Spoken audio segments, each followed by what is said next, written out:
Comrades, this is Chief Guard of the Republic Radio Show with your co-host Michael Tuman and Paul Burvitt every Saturday noon until 2 on WRMN 1410 AM, the Fox River Valley Media Network, 2,000 watts of power right out of Elgin. Or if you can't pick us up on your nice AM radio where you got your push button set to 1410 AM, the number one push button set to that, you could always hit on your cell phone the listen live. Go to WRMN1410.com, hit the listen live button, and it'll take you to the streaming service, or just go to WRMN 1410 AM's YouTube channel, and you could listen live. You could also listen to our old shows there, and you could also listen to our older shows without the commercial interruptions on Chief Guard of the Republic YouTube channel. The call-in number here is 847-931-1410. The magic text number is 505-926-1410. And, of course, you could always hit us up in the comments on the YouTube live channel. Hey, Paul, how you doing? Good. How are you? I'm okay. I know I wanted to talk about AI again, and because I thought of some actual positive things that could happen out of it, some secondary and tertiary things that I don't think anyone counts on. But yesterday, I got to see Judge Jeannie. She came across my YouTube feed. And you know who I'm talking about? Janine Pirro? Yes. Judge Jeannie. She was a Fox News commentator for a while. I love her lazy eye. I got something about the Italian girls for some reason. But I love her lazy eye. I think she's actually Lebanese. Oh, really? I think so. That doesn't change anything. I love her anyways. Okay. But she's the prosecutor for the District of Columbia for D.C. Yeah, right. You know, and she's been very straightforward and aggressive. She's a very aggressive prosecutor, and having been with Fox News and everything, she doesn't take anything from these press people. But I thought that Boasberg was out of New York. Who? Boasberg. Who's he? The judge. Oh, I don't know.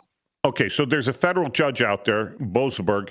He had the New York trial for Trump, President Trump. When President Trump, that was New York. Yeah. So so is the Federal Reserve out of New York?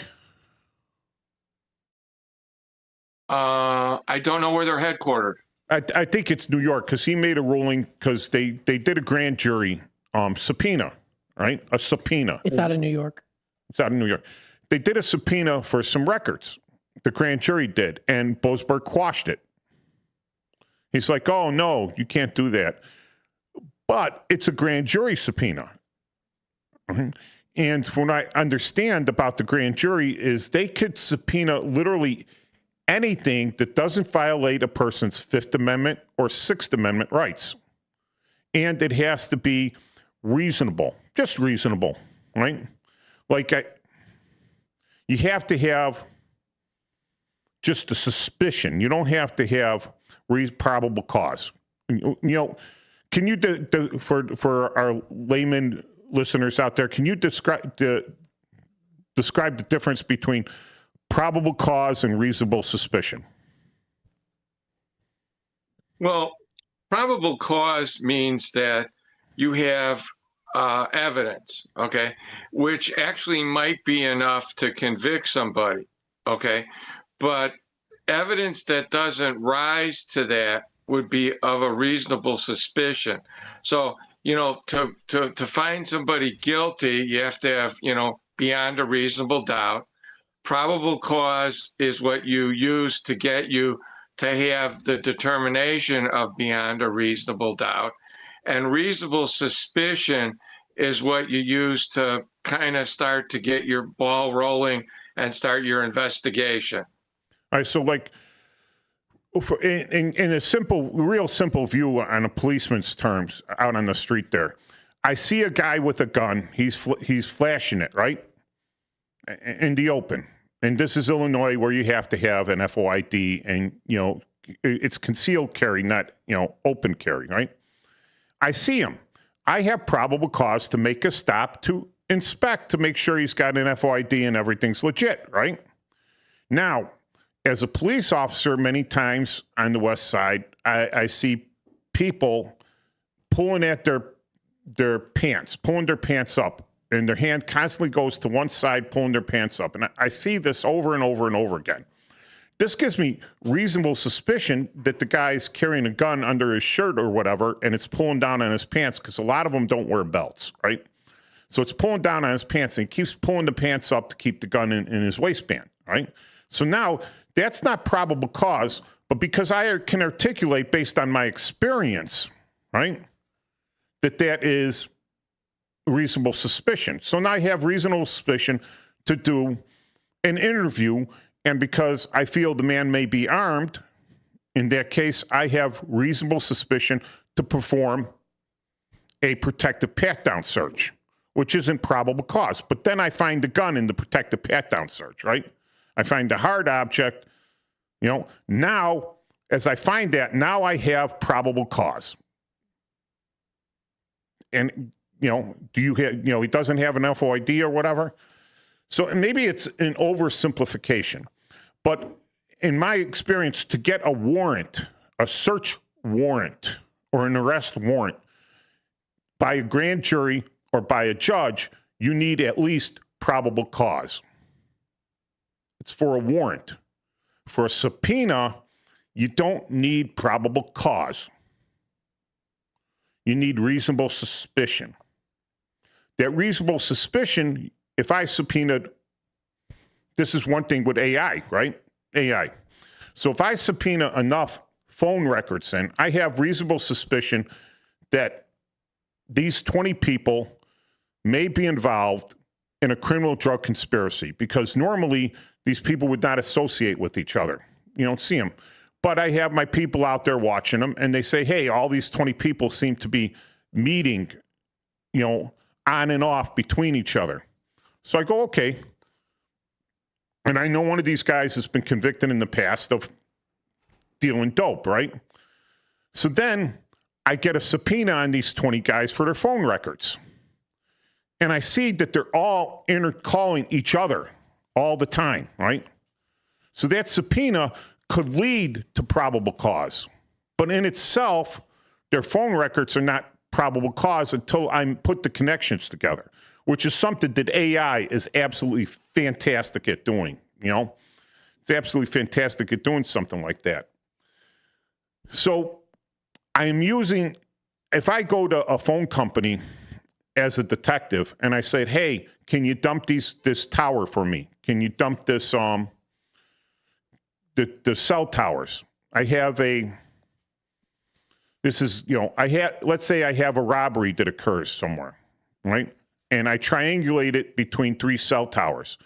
And I go to the phone company, I says, at this date and time, between this date and time, I would like you to dump the data from these 3 phone towers, right? Now, it's a lot of data. If it's in the city, it's a lot of data. If it's in the hinterlands, it's not much. But if it's in the city, it's a lot of data. It's going to take me a lot of time. That's why you got to use like an AI program to go through all this. But when I call these phone companies, what are they going to tell me as Detective Mike Tooman calling them up? They're going to tell you they want a subpoena. Yeah, either that or they're going to tell me pound sand, right? We're not going to give it to you, and I should know better, and I should go get a subpoena. Do I have probable cause? I don't have probable cause. And who's going to issue the subpoena for this? Well, here's what happens. You're bringing up some interesting factors here, okay? So what happens is, and this is kind of unique, okay? The grand jury is an investigative tool all of its own, okay? And it's under the technical control of the chief judge, wherever it may be, okay? And the chief judge has to make a place for them. The chief judge has to make sure they're okay. And the chief judge is the judge that's responsible for this. Okay. So what happens is the grand jury may ask you to issue a subpoena. Okay. And the people don't understand this, but they say that you can indict a ham sandwich. And I would take issue with that. I think you can indict a ham sandwich only if it has Swiss cheese or something better on it. Okay. Yeah. Well, one of the reasons they say that, and this is they sit a grand jury for 30 days, right, Paul? It could be longer, could be 18 months, could be 24 months, depending on what grand jury it is, where it is, and who you are. Well, let's just say Cook County, the regular Cook County 26th and Cal Criminal Courts grand jury. They're actually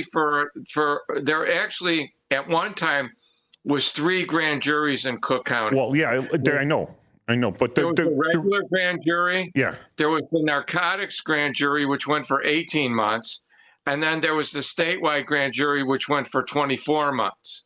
All right. But then they took that away, sent it to Springfield for a while, and now I believe it's in Ogle County if they haven't changed that. So and believe it or not, you can go to either grand jury to get a subpoena. So yeah, no, it doesn't matter. Any of the grand juries could give you the subpoena. Yeah. Well, not the statewide, because that's got limited jurisdiction. But I could go to the narcotics grand jury to get a subpoena on something that I would normally go with the regular grand jury on. Yeah. Well, they've taken me, I've gone down to the regular grand jury, and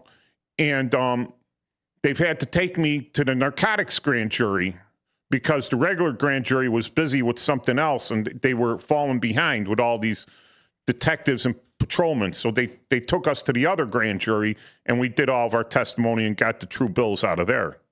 Right.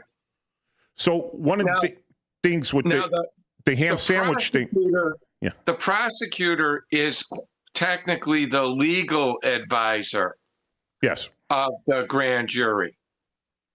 All right. So one of the things is, when they first seat the grand jury, the prosecutors come in with like really slam dunk cases, 100%. Like you don't even need a grand jury to indict these because the judge is going to find probable cause anyways, right? In a preliminary hearing, he'll find probable cause. If the judge finds probable cause, you don't have to take the case to the grand jury to get an indictment, right? So these things come to the grand jury, and it's just there's no other choice that the grand jury has except to true bill it. So after a while, they're just saying true bill, true bill, true bill. Anything that the state's attorney brings in now, they just assume that it's a slam dunk case and they get a true bill on it. Well, they could no bill something. They could no true bill. Yeah, they could. But the grand jury has gotten into that habit now. Like, Is this the winning? They're like looking. Is this the winning lottery ticket, or there's no bill? And so when they say indicting a ham sandwich, is because the prosecutor set them up in such a way that they see everything as like, if it gets this far, the guy's guilty. So there's no presumption. The prosecutor destroys the presumption of innocence with the grand jury. That's the way kind of explained to me is that's why they say a ham sandwich, because the prosecutor brings in the ham sandwich and it's, after 29 days of this grand jury sitting, saying true bill every single time, then they bring in the weaker cases and the grand jury gives them true bill on the weaker cases. And it might not be no true bill, but they're just a lot weaker cases. Does that make sense? It could. Normally, what you're doing is you're taking the thing to the grand jury, so and for one reason only, to not expose your witness to cross-examination.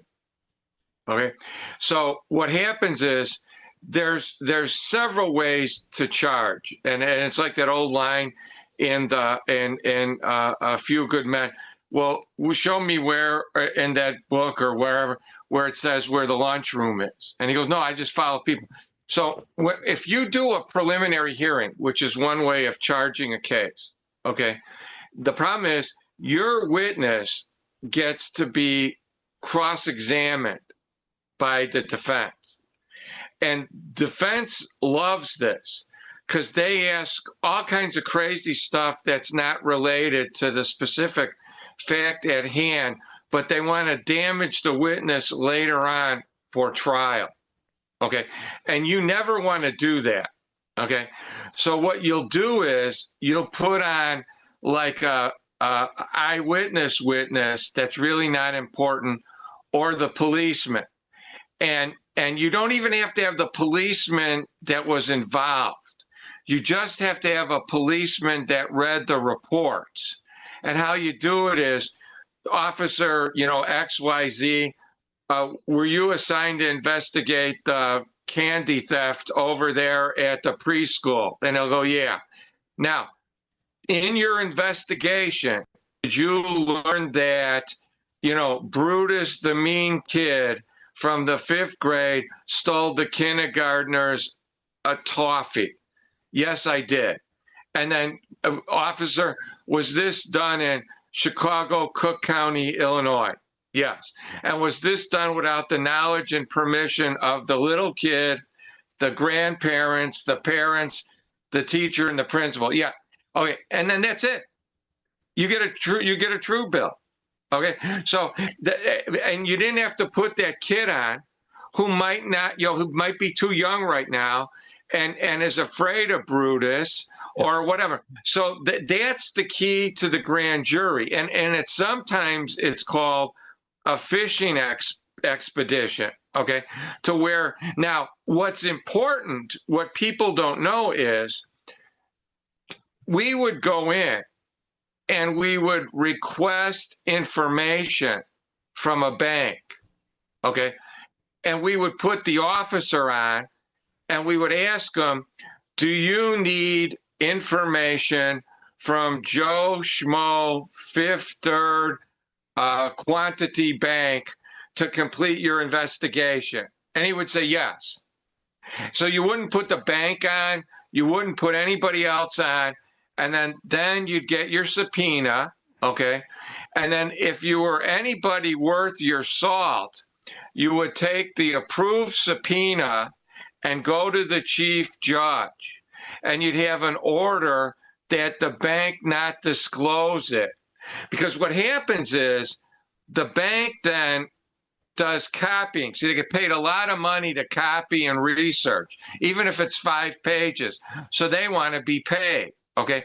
So then they just charge the offender, and the offender goes, why am I getting this charge? Well, we got a grand jury. You don't want that. So you get a confidentiality order, a non-disclosure order. So then the bank kind of eats the cost. What they would do would be they'd send us the bill, okay? And they'd send the county like a bill for like $2,000, okay? And depending on if it was a real important case, you'd decide if you were going to pay it. But if you paid it, you would never pay them for the research. You'd pay them for the copies. So if it was a $2,000 bill, you might pay them $20. Now, do you pay them before or after you get the copies? They usually would not give you the copies until you gave them the $20. Okay, so that's the problem with the subpoena right there. Right. Now, if here's got a few minutes. A no crap there I was story, right? So I got an abandoned baby, and the hospital's not being cooperative, and I know the kids, and I got reasonable suspicion that the kid was born at the hospital, and I could articulate it, right? And I go to the hospital, and I says, I want the medical records for this woman who gave birth there that had given them a false address and everything. Three false addresses on 3 separate pieces of paper, right? And they said, no, we're not giving it to you. And I called their lawyer, and their lawyer laughs at me and says, get a warrant.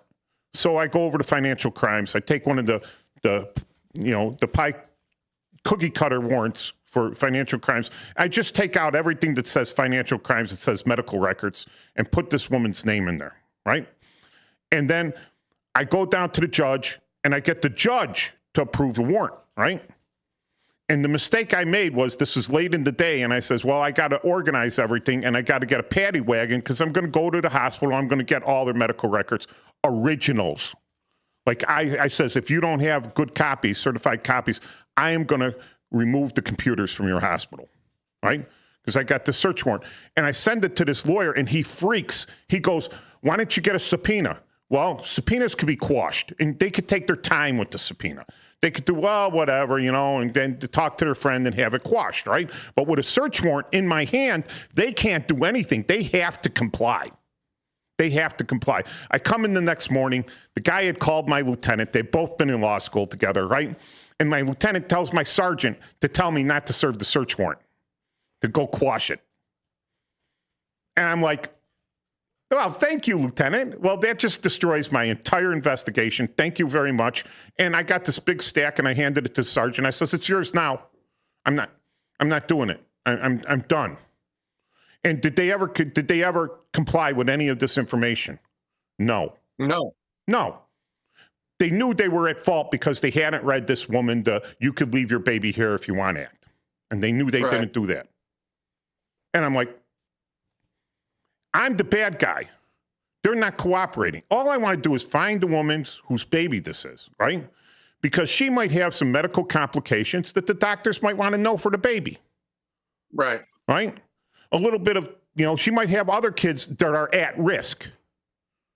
All right? This is for the good. I care less if she went to prison for abandoning her child, right? But I'm doing my job. And to have my own bosses do that because now he wants a subpoena, and I know that, you know, a little bit about the law, and this lawyer thinks he's way smarter than me, and I'm saying, no, you said warrant, I went and got a warrant. That's easy enough. And then he has to go, and I hope he had to buy my lieutenant a ton of dinners or something. I didn't get anything out of it, right? Except told by the sergeant who I gave the file to, it's yours now, buddy. You know, you want to tell me how to do my investigation? Here you go. And it wasn't a very, quote, important case. But an abandoned baby case, to track it all down, to do all the work, you're looking for a needle in a haystack. I mean, city of Chicago, right? You're looking at, and I was tracking it down. I was following the clues until, boom, I'm the bad guy. Right? It was, so the difference between a subpoena and warrant, right? Now, subpoenas issued out. Subpoenas cannot be issued prior to a case actually being in court. Subpoenas are a civil means of discovery usually. Well, and they're a means to compel. It's the grand jury subpoena. I understand. But they mean, when they say subpoena, they think it's just a court subpoena. All right.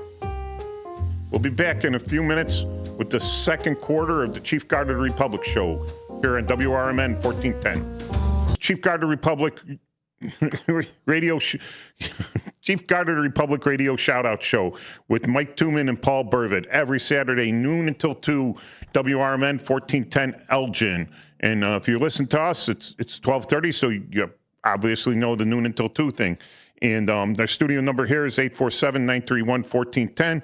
Our magic text number is 505-926-1410, or you can hit us up on the YouTube live chat for WRMN 1410. All right, so Paul, one of the things that let me go over this a little bit. So the grand jury is an entity of itself, okay? And they can go off in any direction they want, and very often they do. And apparently federal grand juries do this more than state grand juries, okay? And when we talk about a subpoena, okay, that is a subpoena, but it's a subpoena for them to come to the grand jury. See, the grand jury is a place, that's why there's a court reporter there, and they're supposed to take down statements, and they ask questions sometimes, okay? And so when we're talking about a record subpoena, It's called a subpoena duces tecum, okay? And we used to have a phrase. It means you come, but bring stuff, okay? And it's stuff that maybe the grand jury would want to see. Now, in podunk 6 corners, they may have time to look at that stuff. But like what you were saying, you know, they're so giving them the stories, they don't have time, and those folks want to go at 4 or 4:30. Okay, so what happens is we then give them what they call a disclosure letter, and I would hand it to them, and I would say, "Hey, everybody, Paul Burvitt here. We've got this disclosure list that, you know, instead of these folks coming down here and taking up your precious time from the phone company, which is where all of you work, by the way, this is so you can look, we can look the stuff over, see what's important, and then come back later and tell you." Okay, so it's a disclosure letter. And then once I have that, anybody that's on that letter get to look at the records. So it would be me, my partner, my boss, the other lawyers in the unit, all the cops I'm dealing with, okay? And then all the accountants we're dealing with, or all the forensic investigators, okay? So then I can give the stuff that comes in to them. Okay. Otherwise, if I do that, I've committed a felony. I can be disbarred. I can lose my law license. Okay. So when they say, give me a subpoena, I would gladly give them a subpoena. Do you know why? Because I want them to tell the grand jury why they didn't bring this stuff. And then 10 minutes later, I'm going before a judge and locking their butt up until those records come in. See, I very rarely ever got a search warrant, okay? I'd rather have them come. And, you know, we have the joke, you know, when they're sitting on the bench and it looks like an old church bench, if they're not given the records, you lean over and say, "Is the butt puckering yet, Fred?" And then when you bring him in there, he's got to explain it to him. None of them want to go through that, okay? I've had defendants that I was bringing before the grand jury that actually confessed, and they would come in. If it was a girl, she'd shave her hair. She wouldn't bring a purse. She thought she was going to the joint right away. And so it's an intimidation factor. And you know, I loved it when they said, "Get me a subpoena." And if they told me they weren't coming, I already had a draft complaint to bring them and get them locked up that night. And I've done that on 3 occasions. So it's a little bit different, because a subpoena generally is to compel somebody to come in.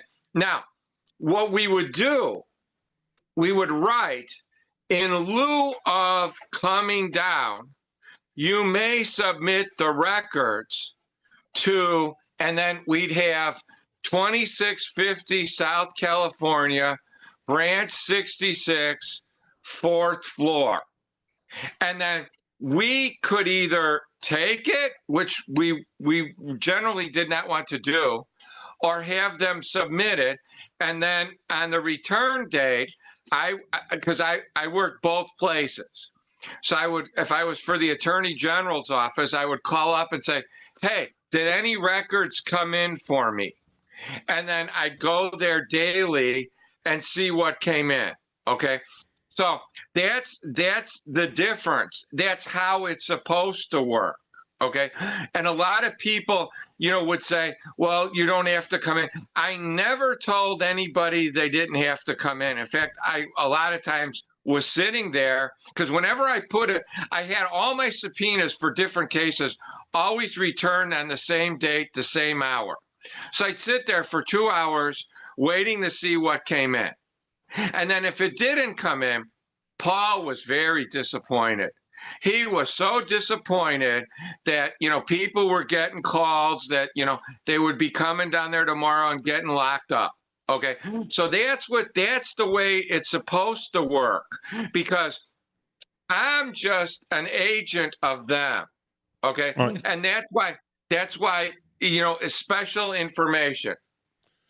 All right. So, and kind of on the same note, the thing that really ticked me off is, I worked a lot of domestic violence cases, not necessarily between husband and wife, sometimes between husband and girlfriend that the wife didn't know about. And on a couple of occasions, I call, the guy accused of doing whatever to this woman. This was just the criminal damage to property. Could have been leveled up to burglary, but he stole his own property. He kicked in her apartment door because he had left his work briefcase there and she wouldn't let him in. So he kicks in the door, damage to her property, not his, right? Grabs his work briefcase and leaves. Of course, she makes a police report. It's a burglary, but they throw it over to domestics, right? Because they have a domestic relationship. I guess if they looked at each other in kindergarten and now they're 75 years old each, they were making these domestics, right? So Yeah, it is. so I know where the guy works, right? I call him in and I says, listen, you need to come and talk to me about this so we can straighten this stuff out, right? Because I can't be driving all over the city looking, some of these guys, they got phone number. And he laughs at me. He says, come and get me, copper. I'm like, oh, okay. Hang up the phone, throw on the vest, get the car, drive out to where he works, right? And it's a big glass building.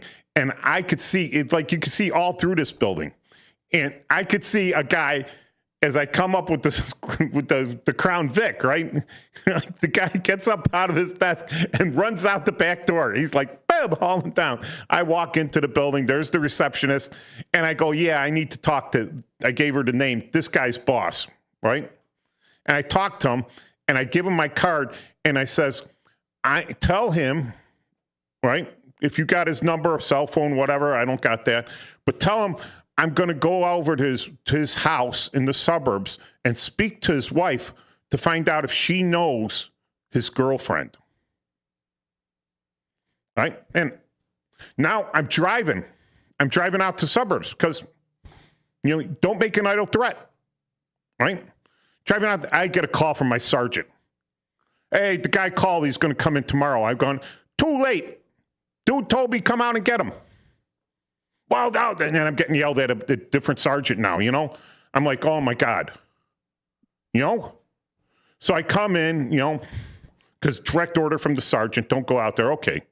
The guy did turn himself in the next day. All right? Got him charged with criminal damage to property. Couldn't get him burglary. But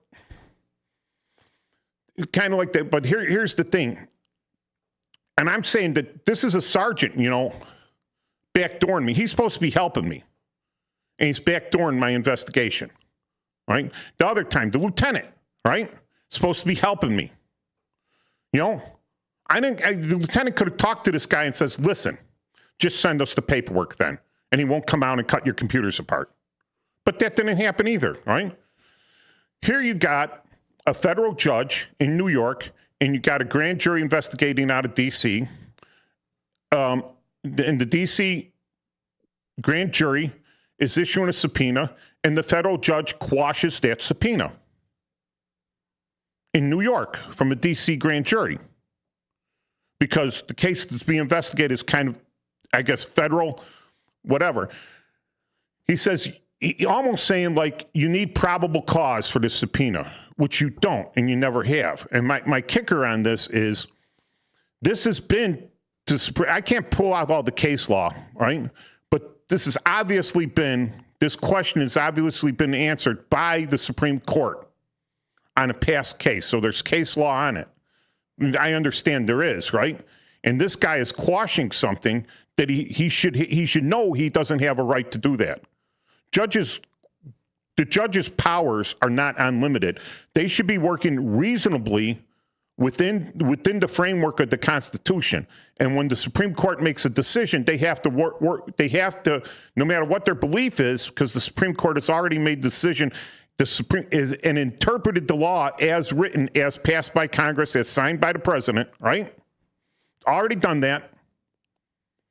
Did he, as a judge, in good faith, whatever his beliefs are, whatever his friendship is with whoever, has to follow that law?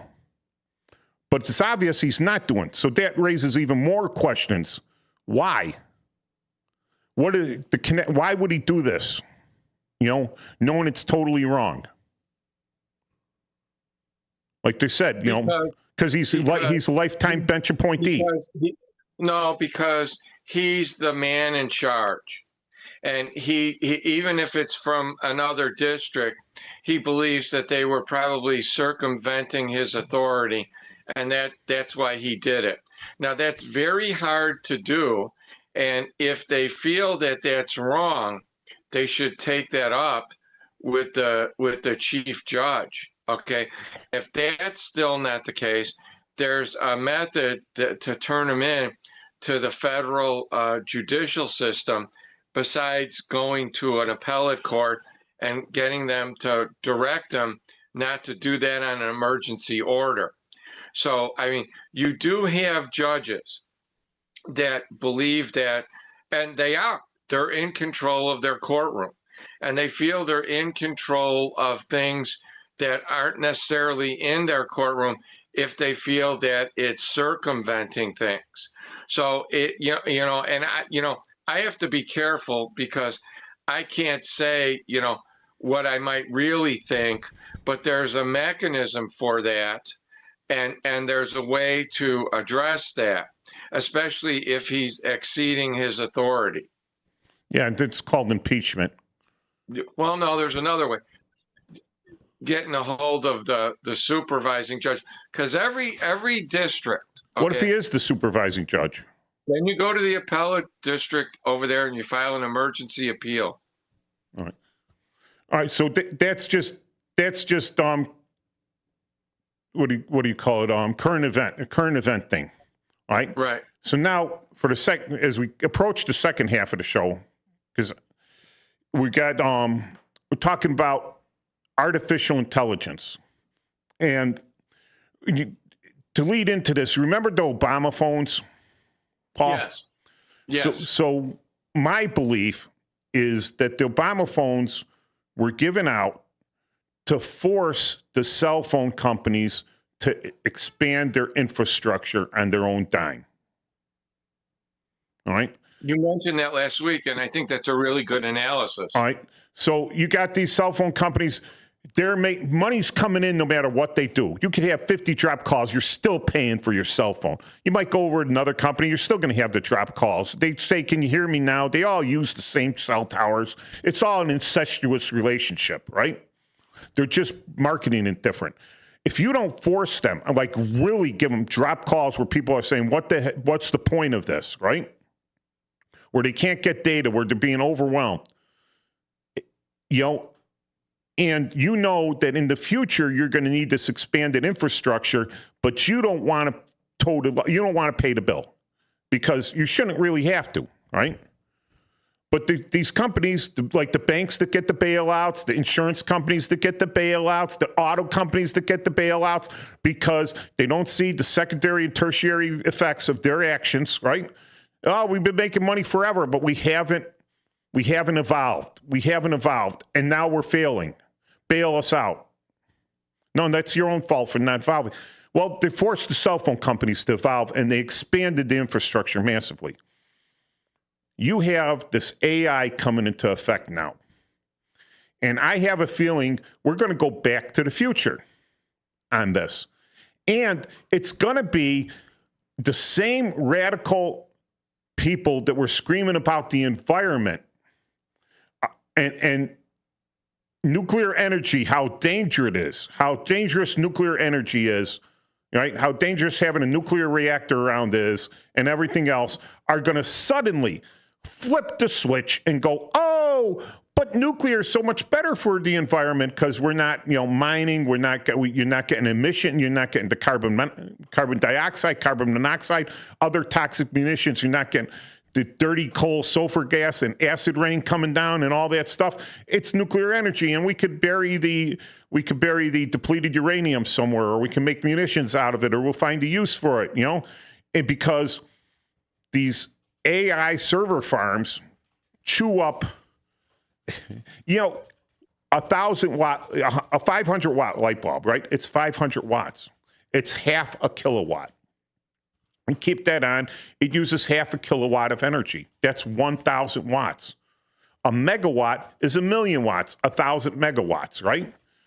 A gigawatt is 1,000 megawatts. All right? These places are using gigawatts of electricity, more than a small city, just for these AI server farms. Like massive amounts of electricity. Oil isn't going to keep up. Coal isn't going to keep up. Solar.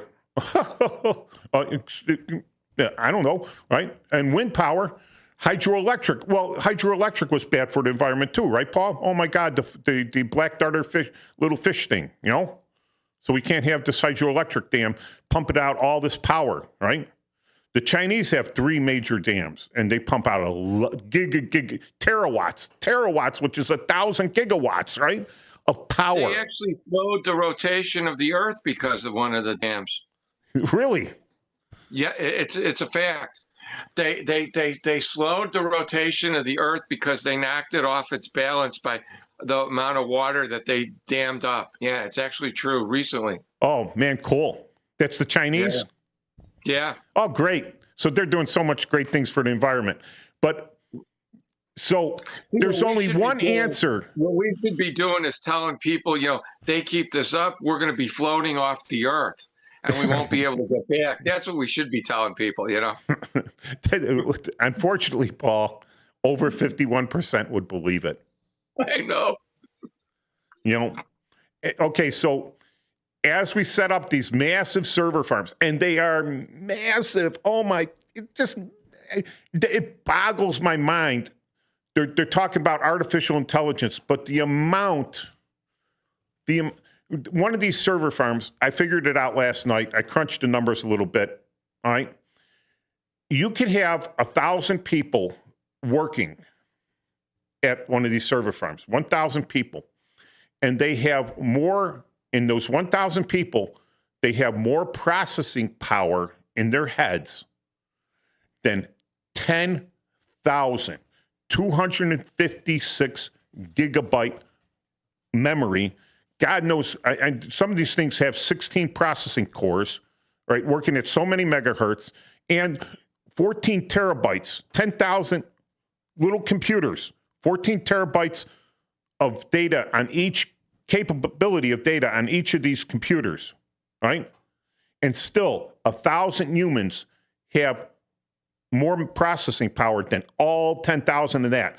On top of that, they use a fraction, less than 1% of the electricity in your brain's using less than 1% of electricity to process all the information than all these processors are using, right? So, but can you get people to work combined with that? You could, right? You could have 1,000 people there, and you give them all data and everything, and they'd be going from shelf to shelf, everyone looking through everything like little ants. And it wouldn't get out to the screen fast enough and everything. But the megalomaniacs, the rich megalomaniacs, and the people in charge of megalomania authoritarian society countries, right? They think that this artificial intelligence is the way to total control of the world. Everyone's going to listen to me. In a way, 51% of the people probably will listen, because what I discussed with AI is not necessarily the truth. All right? AI is 51% of the opinion. And when it goes in, and it's only 51% of the opinion that it has in its data. All right? So if I write an AI program and my AI program comes back with data I don't like that data. I don't like the data that says people with green eyes are, taller than everyone else. I don't like that data, right? But that's what the survey, you put that question in and it says, yep, on average, they're taller than everyone else. So I have to go in there. I got to do one of two things. I got to change the algorithm and I got to say, no, that's not right. But I can't do that because that destroys everything else. So what I do is I go in and it says, give me 2% of the data that says that people with green eyes are taller, and I delete that data out. Now I've only got 49% of the data, and my AI comes back and says, no, they're not. They're not taller because 49%. I eliminate some of the data, right, to suit my means, right? It's kind of like wiping out votes and stuff. But that's the way that works, all right? It's the popular opinion. So back in the day, the popular opinion was that the earth was flat. A lot of people still believe that the earth is flat, right? My belief is it's not. I've never been to space. Nope, I haven't. Haven't been to space. Haven't looked down from space. Haven't measured. Haven't had a 3D. Haven't checked everything out for myself. But I'm pretty sure it's a sphere and it's spinning, and it's spinning less fast than it used to because of who? China. There you go. All right.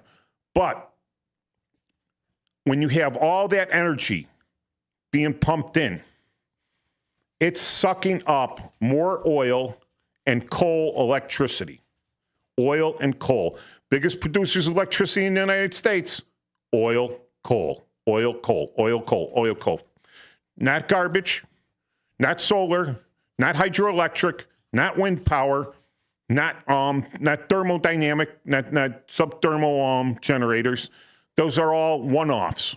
Not ocean current stuff, all that stuff is all one-off, right? It's like, yeah, it makes a little, but it doesn't even, it's a drop in the bucket compared to oil and coal. Well, they're not going to be able to keep up. They're not going to be able to burn enough coal. They're not going to have, that's, which one of these states said, if you're going to build a server farm in our state, you have to build the energy infrastructure to keep up with it. All right? So when we come back, we got a couple minutes. I could talk over the smooth jazz, which apparently, someone has the copyright to. It was the Chinese Three Gorges Dam that that's the biggest in the world. Slowed the rotation. Biggest in the world. Yep. We could outdo that easily. All right. So, how are we going to feed all the energy to these energy-hungry AI monsters that the megalomaniacs are building around us? That's the question I'm going to answer in the second half of the Chief Guard of the Republic show, coming to you from 1410 a.m. It's right around 1 p.m., 12:58 and 43. See you back after the and Paul Burvitt every Saturday afternoon, noon until 2 on WRMN 1410 AM. You could watch us live. Just hit the button on WRMN1410.com. You go to that website, hit the listen live, you come up, and then you could do the YouTube live, WRMN 1410's YouTube channel. You can find all these links on cgr.psylink.net. All the links will be there. So, yeah, there we go. So a little shout out here for my friends over at the Blue Box Cafe. Today I had the recommended from Matt, BLT. How it was was excellent. It was excellent BLT. Good. Excellent. Excellent BLT. And at home, I make it a little different. I use spinach, right? Oh, okay. And I make some chipotle mayonnaise, which is, I add a little Tabasco to mayonnaise. And then I have cucumbers, very thinly sliced cucumbers, along with the lettuce and tomato, or the spinach and tomato. Nice. So that's my little riff on that. And, of course, a shout out to my boys at the Dunkin' Donuts Veterans every Tuesday, 9 until whenever, but you get there at 8. It's at 7039 West Dempster. The veterans meet there. Any veteran, calling all veterans in the area, 7039 West Dempster on Niles, 8 o'clock on Tuesday mornings. Guys start showing up. Meeting starts promptly at 9 with the Pledge of Allegiance, prayers for the sick and distressed. We also have prayers for the people that have passed. And we put out some real good information. So, Paul, all right, so as these AI farms are hungry, all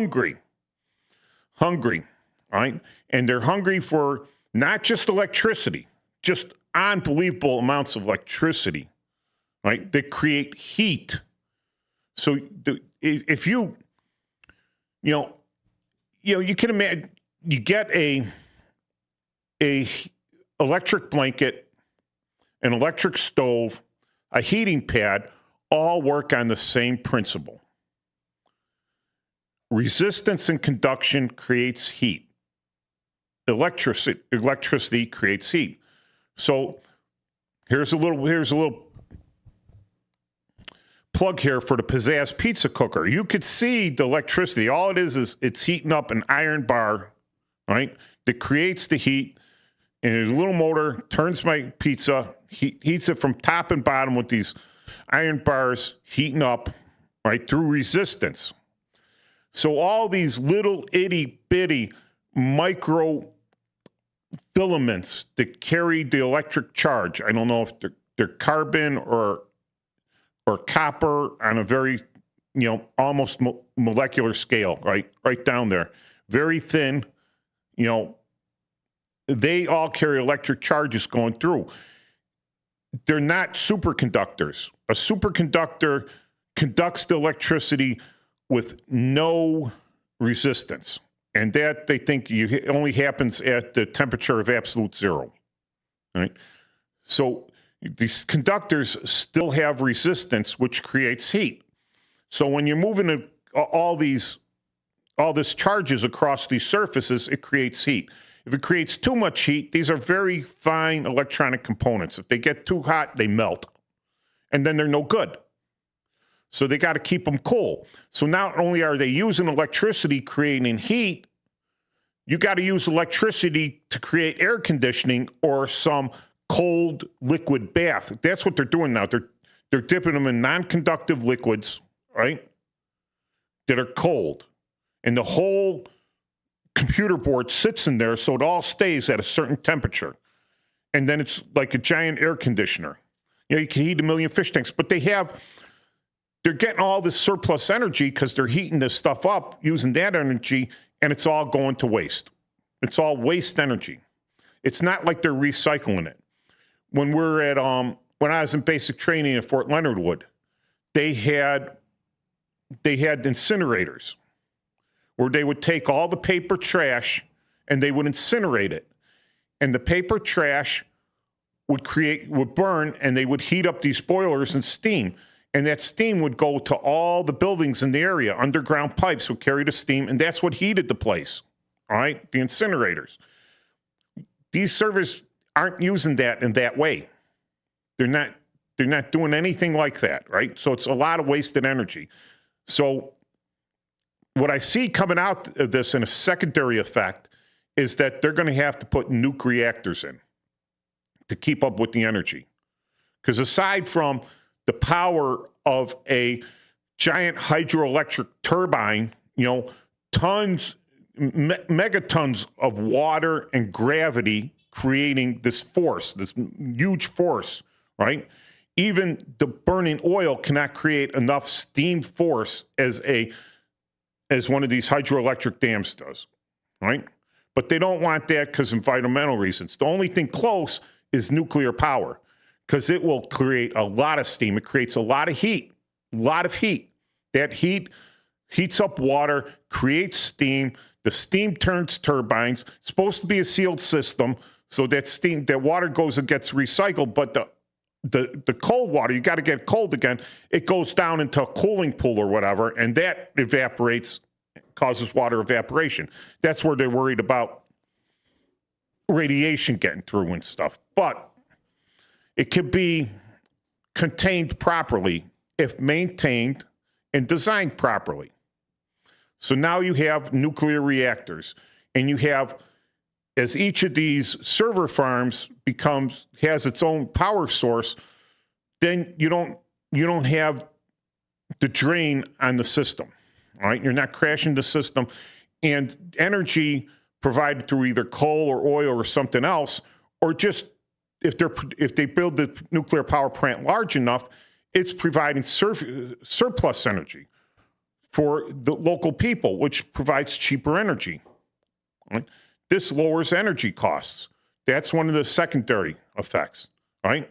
One of the other effects I see is they're going to have to design a system, because it's all that heat energy that they're generating, that they're just cooling off, is wasted energy. They're going to have to find a way to find some way to harvest that waste energy so that they could get it down to the most efficient system possible, where there's a very small loss of heat.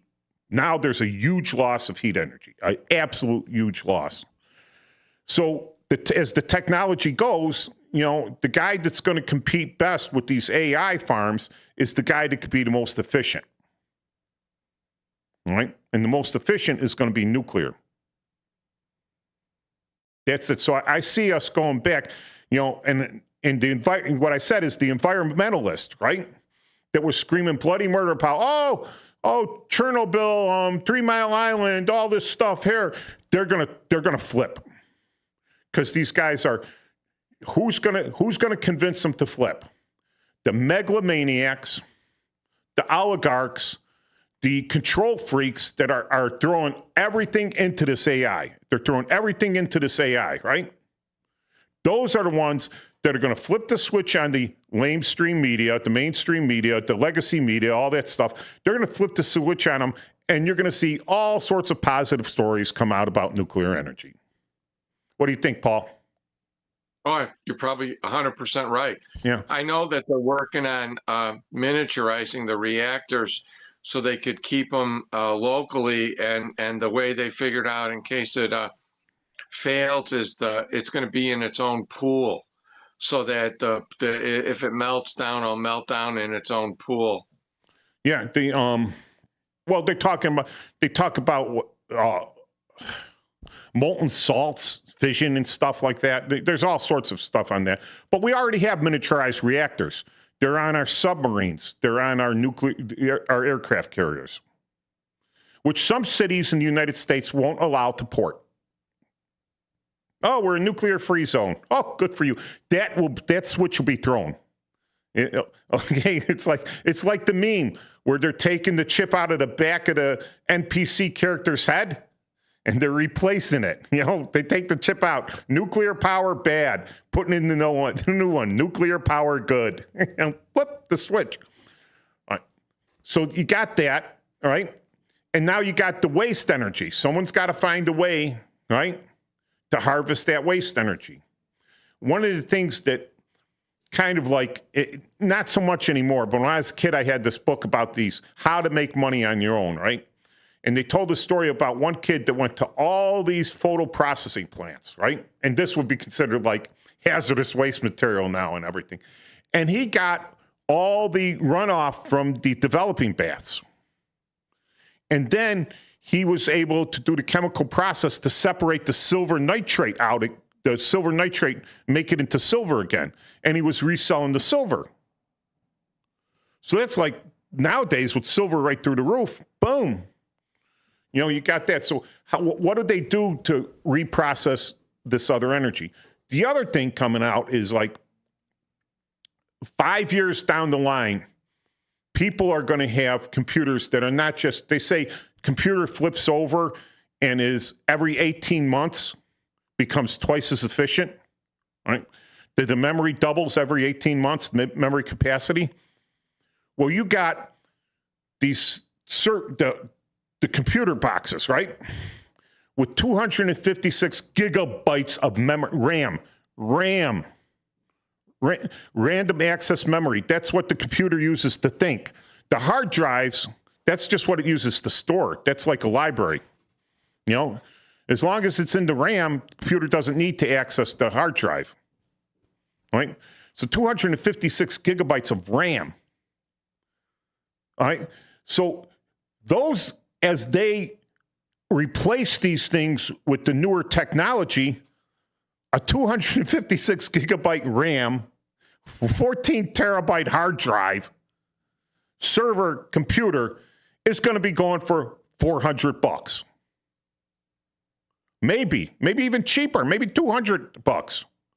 And now people, they're going to have refurbished the newer. Oh, you want the newer, faster? What's newer and faster? And you won't be able to afford it because who's buying up all the newer and faster stuff?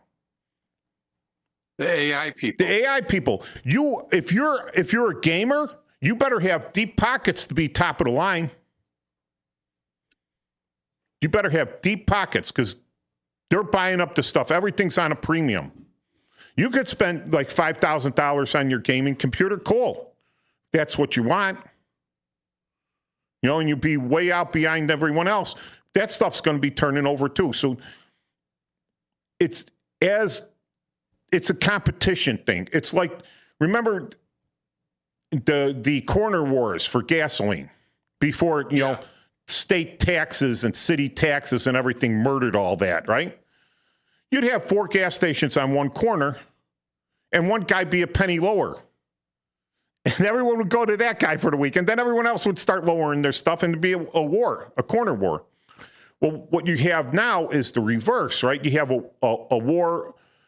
We used to say who had the better tanks, who had the better airplanes, fastest jets, faster interceptor jets, highest flying bombers, strongest radar, strongest tanks, all this stuff, right? Big, best, no more battleships, but the best aircraft carriers, the best missile cruisers, best missiles and everything. Now it's going to be who's got the most efficient, cheapest to run, right? Most powerful AI farms. That's where the competition is going. In the United States, that competition is the open market.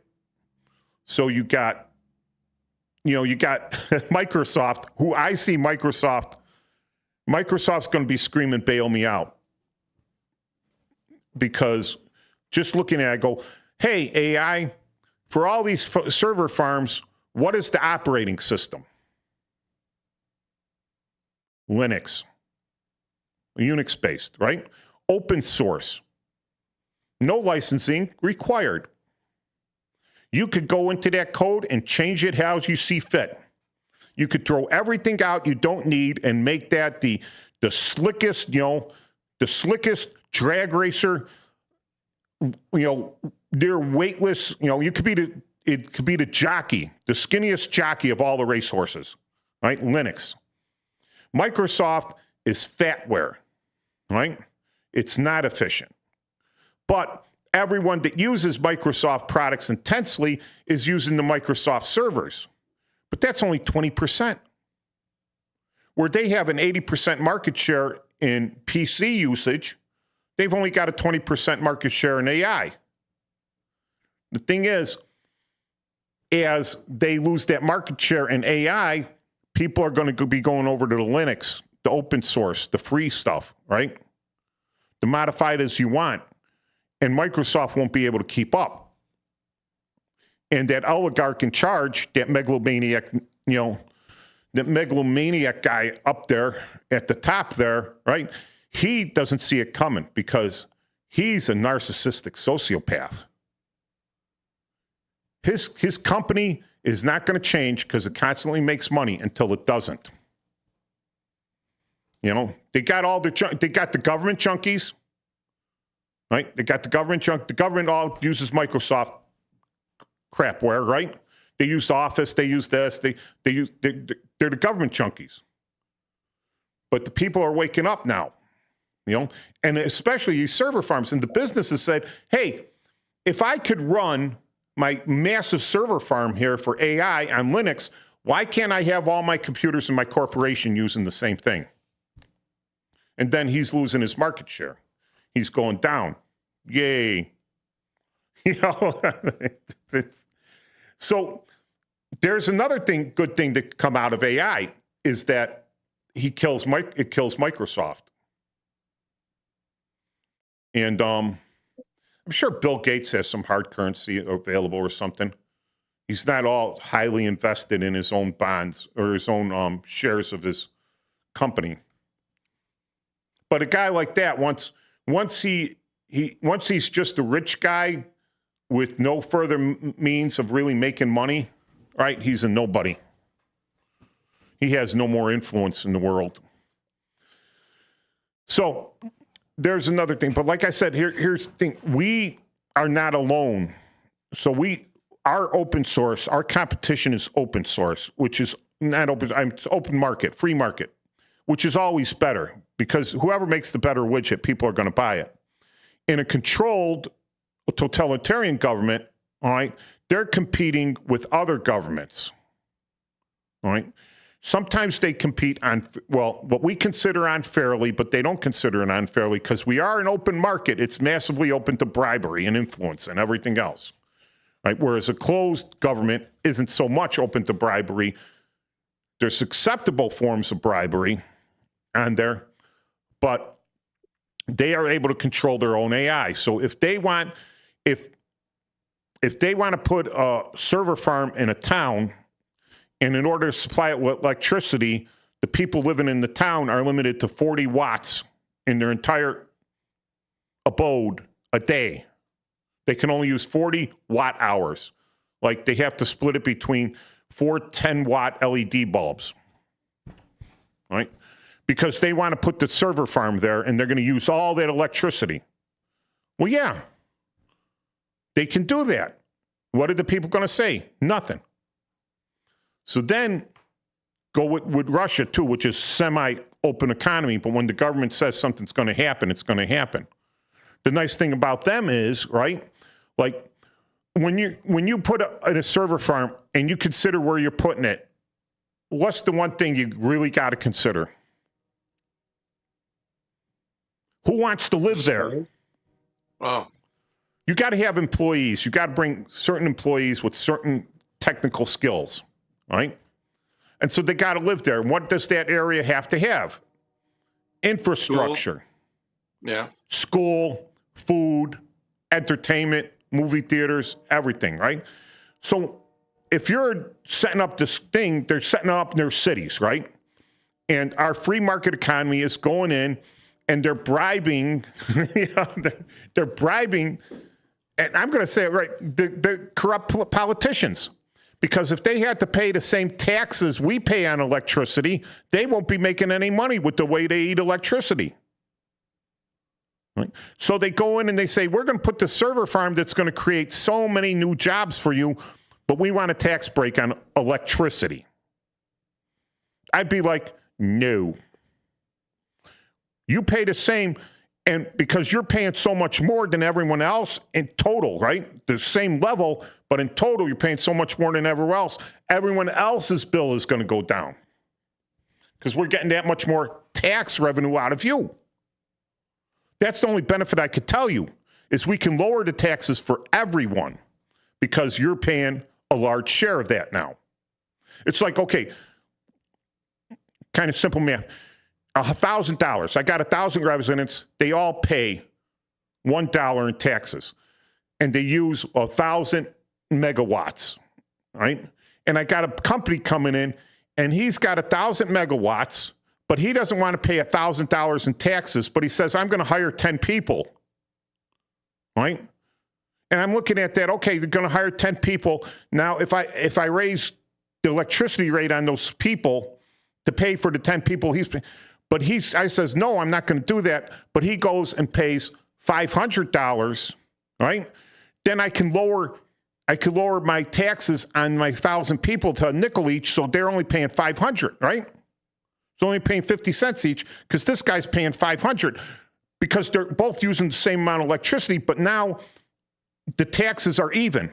I haven't lost tax revenue. I've lowered it on the people, right?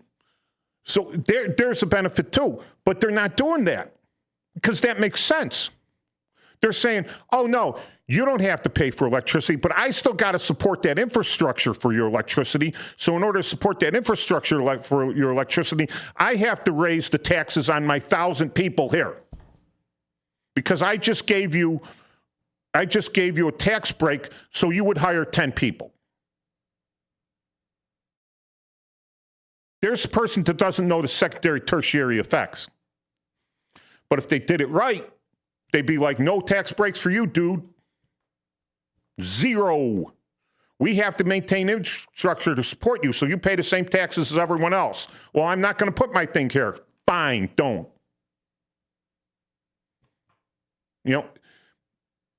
Build your own infrastructure. Then they go, oh my God, you know how expensive this was?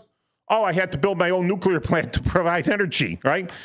And how many bribes are, if they want to build their own nuclear plant, Paul, right? Who has control of that? Department of Energy. Well, right.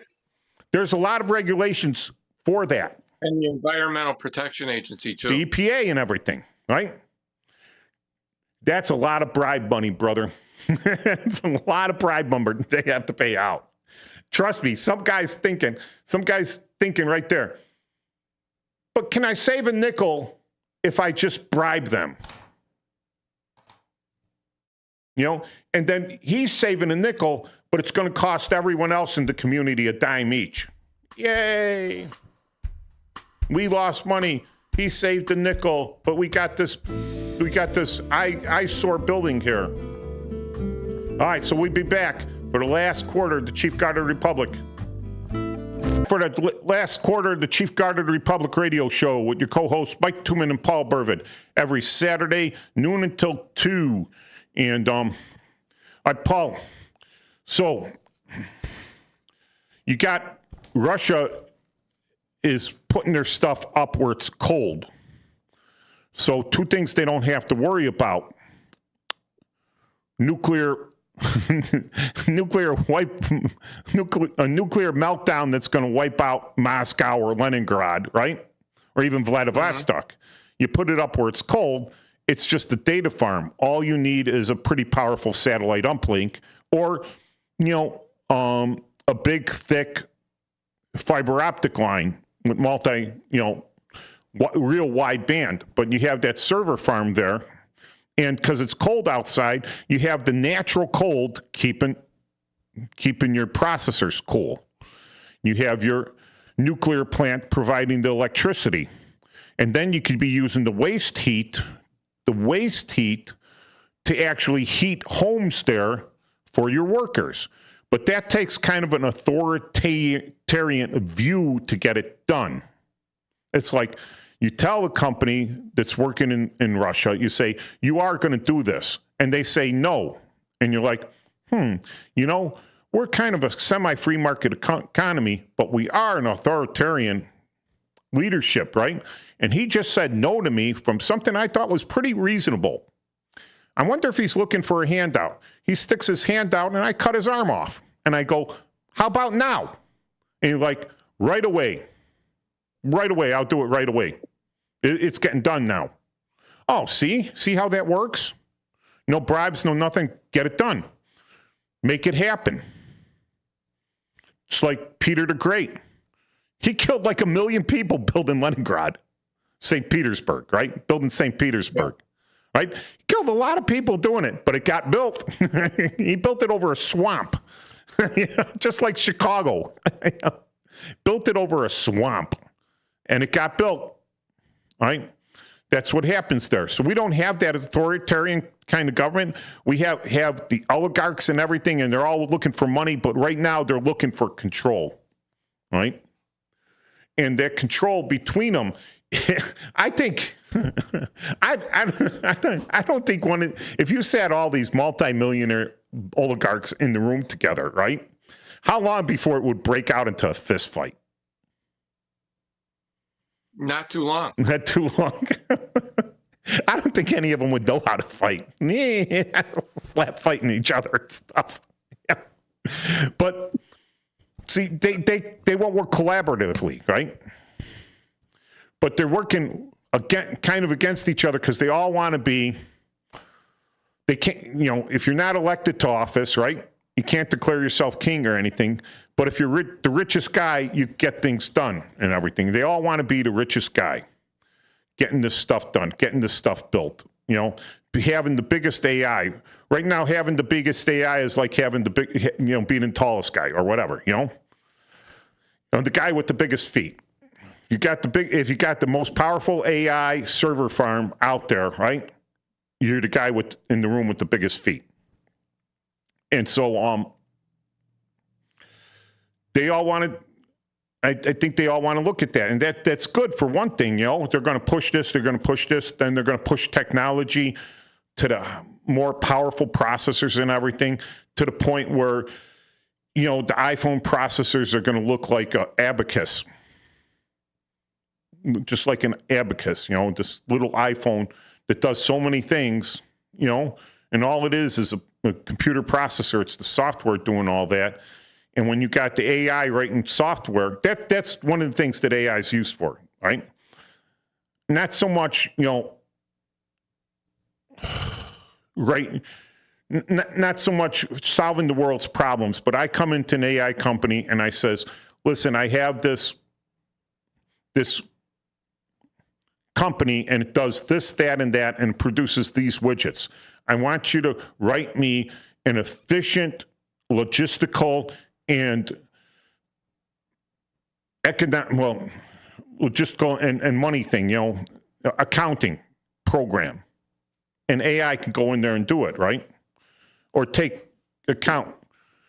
Yeah, I'm at Menards, and they're ringing something up that I had to go up to the second floor to find because it was seasonal. And I says, dude, where is the stuff? I didn't see it today. And he says, oh, that's seasonal. It's up on the mezzanine. And I'm like, I didn't even know that was accessible to the customers, right? Apparently it is, So I walk up the stairs and I found it, and it wasn't in a box or anything.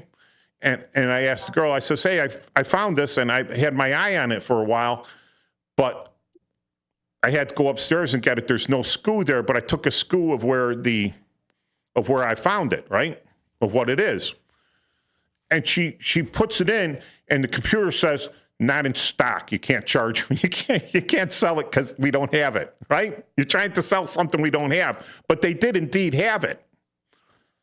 So maybe it was a return, something or other, but the AI knew it already, right? But AI was wrong. But that's the thing that AI is doing. That's artificial intelligence. She didn't hit a button and go, stock check on line 3, and boom, boom, boom, and someone up there goes, it's not here, when it was. So it's like, again, I'm not calling it an economic war or anything, but it's becoming an AI war. And we have on our side psychopathic, narcissistic, sociopathic, narcissistic oligarchs shooting to have the biggest feet in the room. And on the other side, the guys realizing that our form of economics, we got competition within ours. They have no competition over there. It's whoever the government says is in charge, that's it. They're not competing with each other. They're doing what the government says. So a little story about how that works, right? And when you have a government in charge of something and how it's very susceptible to failure. When we went down to Haiti in '94, the way the government, other than taxing its people, and people really didn't have a lot of tax money, and if they did have money to pay taxes, they paid a bribe rather than pay taxes. But the government-owned company, they're making money because they had taken over Reynolds Aluminum, and they couldn't mine, make money. They were making cement, all right? The government was making cement and exporting it, and that's how they supported their government, with the profits they made off the cement. So some guy comes in and he goes, hey, cement is profitable. So he builds a cement plant, but oh no, I'm competing with the government. So he pays the employees at the government cement plant to sabotage their own plant. And they do. And now he's the only one making cement, and he's making money. And then the employees came to him and say, hey, we lost our jobs because we destroyed our plant. Can you hire us? He's like, oh, no. Well, that's unlikely to happen in Russia or China. No one's going to come and compete with the government. The government won't let them. It's a good thing in some... Yeah. You know the phrase sleep with the fishes? Yes. And you know how you do that? How? You encase a guy's feet in cement. Yes. But do you know how the fish get rid of their problems to sleep with the humans? They encased their fins in. Styrofoam. So they sent them up to sleep with the humans. That's correct. Yeah, that's The Far Side. That's one of my favorites. That's right. I'm in the language school, and one of the ones I had was this dog had put up these signs going to the dryer, and the sign said cat with a K and food with an F, F-U-D, right? Mm-hmm. And it's pointing to the dryer, a couple signs, and the cat's looking in the dryer, and the dog's around the corner.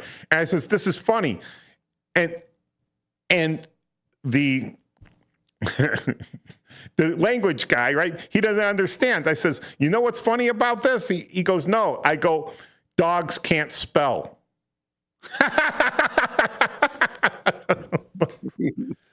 But yeah, get back. So we have an edge with competition. With if you build a better widget, it's good. When the government gets involved, they're not looking at the secondary effect, right? They're not looking at that secondary effect of a decrease in productivity, a decrease in, what do you call it, when you evolve, right? You got evolution going on. You got things increasing, things getting better because of competition, right? Because of competition. You build a better mousetrap. When the government gets involved and says, this is the only mousetrap you're allowed to have, right? Because I own the company and we're making mousetraps and this is what you're going to get. You're never evolving. You're just using the same thing over and over. Something better could come along, but you're not doing it because, well, that's where we have a chance by using our sociopathic, narcissistic, oligarchs to compete with each other to see who's got the biggest feet in the room, right? Even though the Russians and the Chinese don't have to worry about the environment, they don't have to. They don't have to. They just don't, right? Which cuts down their cost immensely. They don't have to worry where they're going to put the thing, all right? They can put it wherever they want.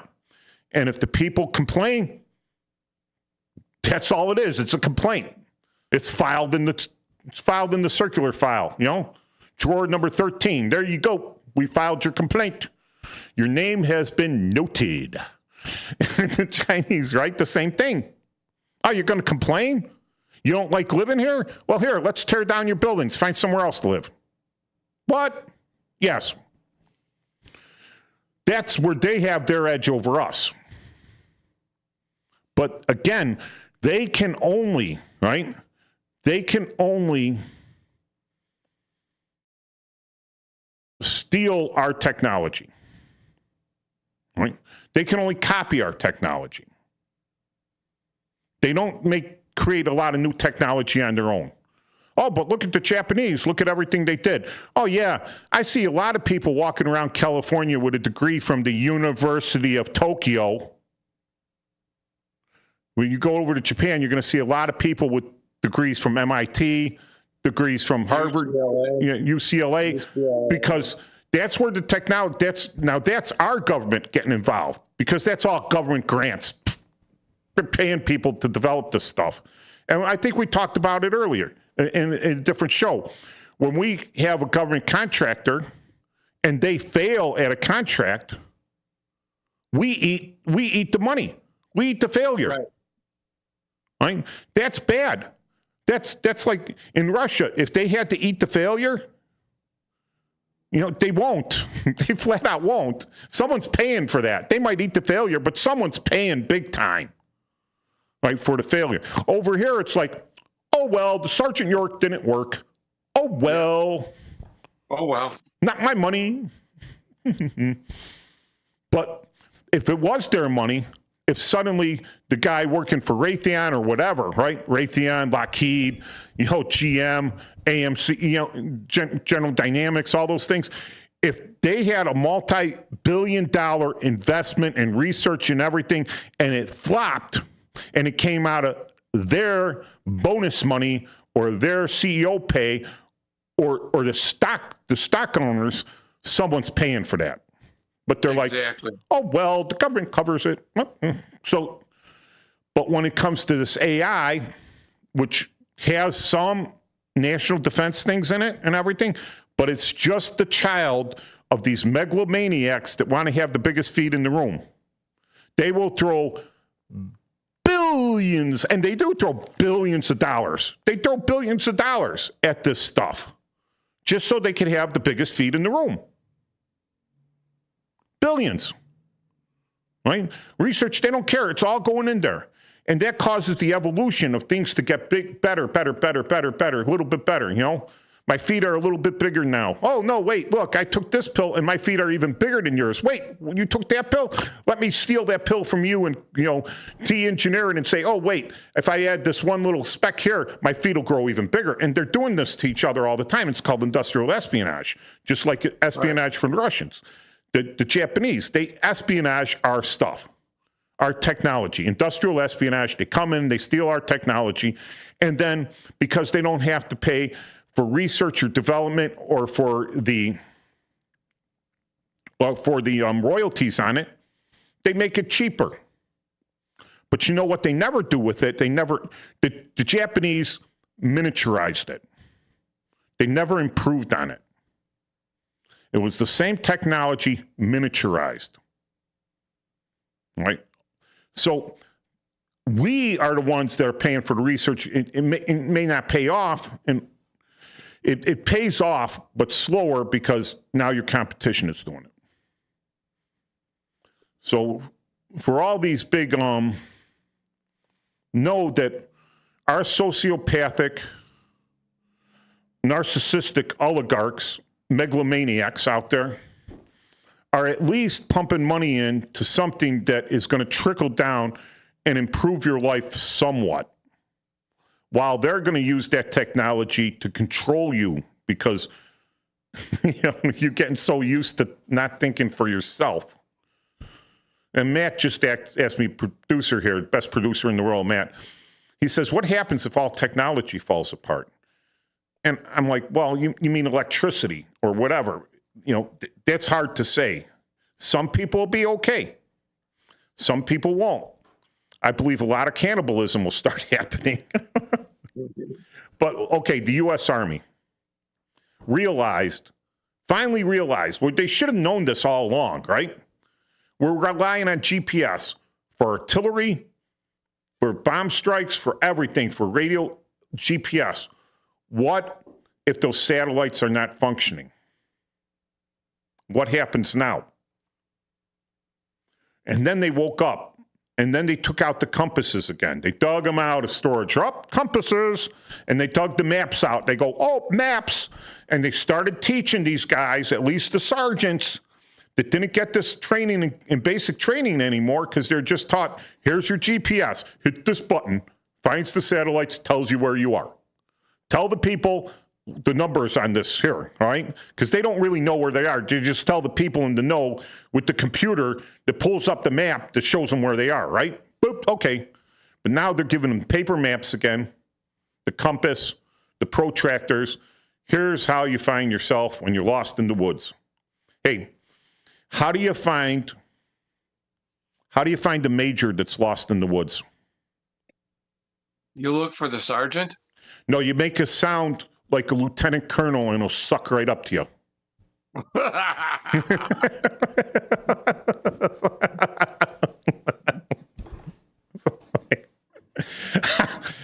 That's an original. That's my original. I love that one. Right? That's a good one. Yeah, it's kind of true too.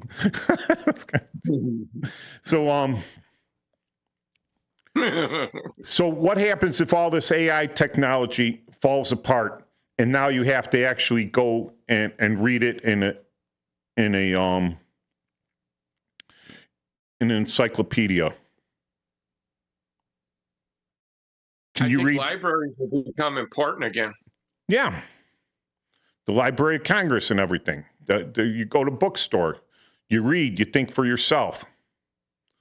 You know, if you don't have a calculator and you never learned how to do math, well, you should have the basic knowledge, right? Because you know what the numbers are, because you got to pump them into the calculator. And then you should know, you're going to have to learn that stuff, right? You're going to have to learn to do addition for yourself, multiplication for yourself, division for yourself. And people, they say even you go to the most primitive societies where the kids in the bazaar cannot read and write. They're illiterate. They can all count and do math. Absolutely. Absolutely they could do the math. So what happens, Paul? What happens if we don't have so-called AI anymore? What are we going to have to rely on? Our own memory, our own thoughts. Well, as opposed to AI, right? Artificial intelligence, we're going to have to rely on AI. Actual intelligence, actual knowledge, actual experience. I pull up stuff on AI and I go, well, nah, not in my experience. My actual intelligence conflicts with what AI said. We got a caller. Oh, last few minutes, we get a caller.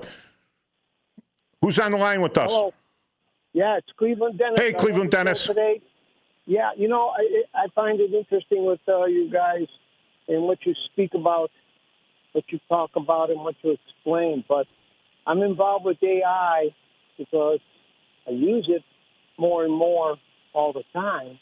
However, I have a customer who called me a couple of years ago. He brings in these chillers for the water that are used on these sites, on the AI sites. And he started ranting and raving about, we're going to be rich. I said, okay. I said, I hope you mean we, including me. But here it is about 4 years later. We don't have, they can't move these into the U.S., the particular chillers anymore, because of the duty. The duty's just through the roof, and they always try to get exceptions. They're working on them, and we'll see. But in the meantime, I'm watching all the AI development, and I just love how recently, and I think it was through the present administration, that they suggested to these builders of AI that they must go to the nuclear reactor of some sort to generate what they need rather than pulling it from the local. Yeah.